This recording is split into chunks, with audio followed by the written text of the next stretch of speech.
Hi, I'm John Byrne with Poets and Quants. Welcome to another edition of the MBA Adventure, Making It Happen with Fortuna Admissions. With me today is Caroline Diarte Edwards, the co-founder of Fortuna and the former MBA Admissions Director at INSEAD.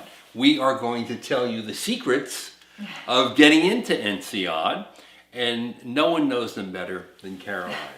Caroline, what are the things that people really need to know? Right. So I would say, first of all, make the effort to get to know the school, because it is very different from the top US schools. It's a very international program.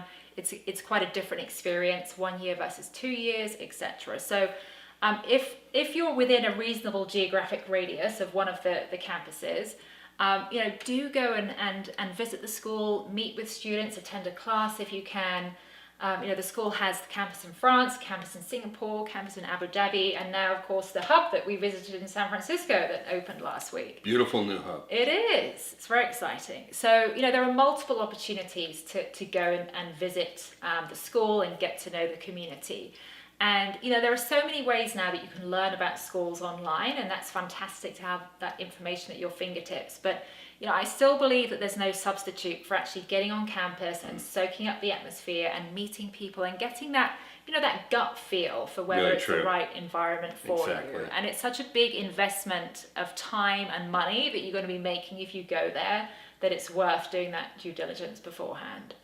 And then, beyond that, there are some key things to keep in mind that differentiate the INSEAD application process to the US schools.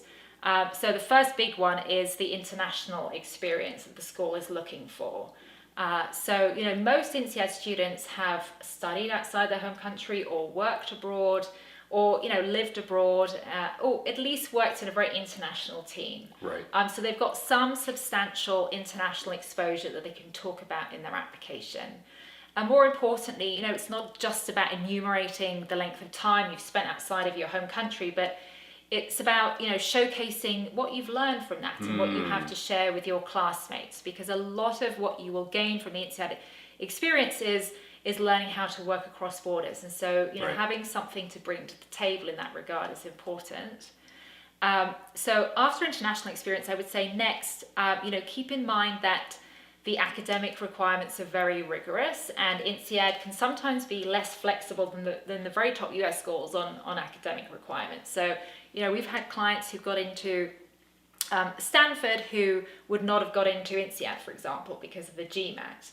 And the school is probably more rigid than other programs because of the 1 year format. So the pace is very fast. You have exams every 8 weeks. There's no grace period, right? You have to be able to keep up with that intensive pace. So some people say it's like drinking from a fire hydrant. So they are concerned to make sure that people have the academic capacity to succeed. They don't want to bring someone in who's not going to make it. So very strict on the academic requirements. And the students tend to be a little older as well. Exactly. So the average work experience is somewhere between 5 and 6 years, which is higher than the top US schools. And that is because they're looking to bring together a cohort of people who have some really solid real world experience. Because of the 1 year format, the pace is fast, and they want you to be able to relate your learning to your former experience and relate it to the real world very easily, and also have some fantastic experience to share with your classmates.